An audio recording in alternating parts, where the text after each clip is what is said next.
Okay. And she was a ward of the courts. She was, we at that time were stationed at Fort MacArthur, which is Los Angeles, coming straight from Italy into the very environment that she wanted to pursue, okay? Again, who knows? Why would it be Los Angeles? I never wanted Sharon in the movies.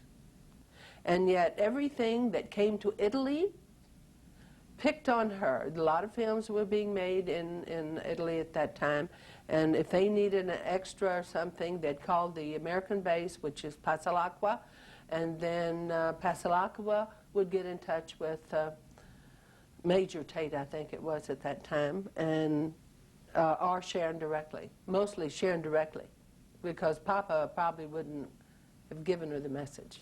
Let's bring it to the night of the murders. All right. Outside the residence, up the incline, up the hill. Yes. The gate, the button on the gate. Yes. The telephone pole. Right. Tex Watson says, I got on the hood of the car, 1959 yellow and white Ford. I went up the telephone pole and I cut 4 wires. He says before he left the Spahn Ranch that he got a Gerber jar filled with acid, snuffed it, snorted it, smelled it, higher than a kite. All of them were. Yet he says he went up the telephone pole, and then he says that not to open the gate because it may have set off an alarm, they scaled the hill adjacent to the right. As you know, I've been to that residence. It's a very steep hill. Yes, it is. I tried to climb that hill 2 weeks ago. I slid down. No kidding. It's very hard. There's nothing to grab hold of. And yet he said that they were on amphetamines. The LSD. And the acid, telephone pole was 16 foot high. 60 feet high, and he How climbed many? it. What, How many? Whatever. Yeah. Okay. And it's also hanging on a cliff. There's Yes, nothing it on the is. other side of it. Yes. They went into the residence, and they found Wojtek asleep on the couch, Frokowski, and he awoke, dazed, sleepy, and he said, "Who are you? What do you want?" And Tex said, "Shut up or I'll kill you. I want your money." They went to the back bedroom and found Abigail Folger. They brought her out there in a white nightgown. Then Susan Atkins was sent down the hallway after they had checked the premises to report to Tex Watson how many people were in the residence. She went back and found Jay Sebring and Sharon Tate on the bed having a normal platonic conversation and escorted them into the living room. They asked for money. Abigail Folger gave them $75, $73. They can't remember which figure, but in the 70s. Tex Watson in his book, Will You Die For Me, says, we went there to rob them to raise $600 to get Mary Bruner out of jail, to raise bail. You and I both know that there was money left all over that place and credit Yes. cards, and there was money next to Sharon's bed. Yes. What do you think the motive was? According to what I hear at the parole hearings, it was to start a race war between the blacks and the whites. Helter Skelter. Helter Skelter. And no one can make me believe any differently. They didn't go there for money. But that's what he says in his book. Well, they can say anything they want in a book. He says lots of things at the parole hearings, by the way, as well. Let me read to you something you've not read. Okay. You may not have heard. I haven't read any of them. From so. Susan Watkins, or Susan Atkins. Yes. Quote, as Sharon pleaded for her life, sitting on the couch, Susan says, it felt so good the first time I stabbed her. And when she screamed at me, it did something to me.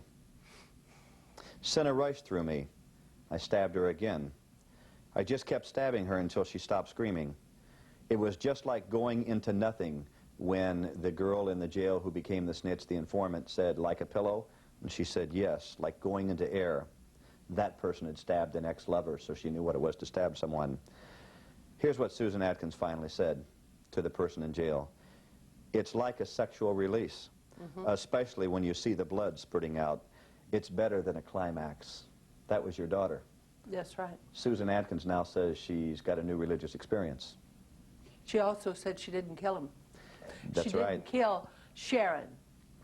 And she also said at the parole hearing that Mr. K, who is the prosecutor, does not know who actually killed Sharon.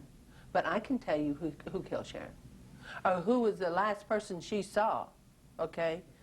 I know psychically, okay, who it was. It was Susan Atkins. Susan Atkins says that she didn't do the stabbing, yet in the book, The Killing of Sharon Tate, she said she couldn't do it. She told Tex to do it. Tex did it. And yet in Will You Die For Me by Tex Watson, he says that Susan did it. And it's interesting, the different chronological events and the things that happened. It was brutal. There are 11 murders they will never solve. There were screams that night from the man on the front lawn. Oh, God, please don't. Oh, God, don't, don't, don't. There was some youth group that was camping nearby that heard 4 gunshots. The man went out into a circular fashion to check out that canyon to see if he could find out if something was wrong. It was brutal because Sharon was so delicate, and yet she had 16 stab wounds, 5 of which were fatal. It was brutal and it was ritualistic.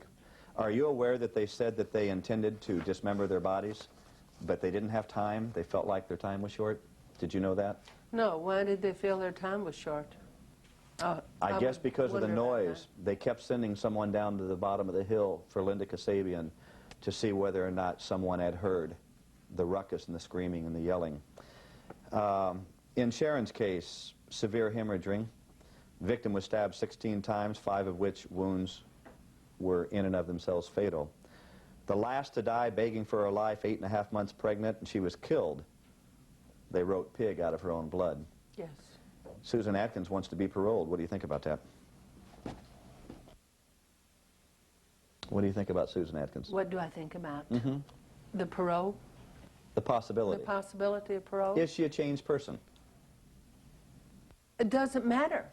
It doesn't matter if she's a changed person or she says she's a changed person. The fact is that she has 7 counts of murder against her, and you do not parole anyone who is a serial type killer.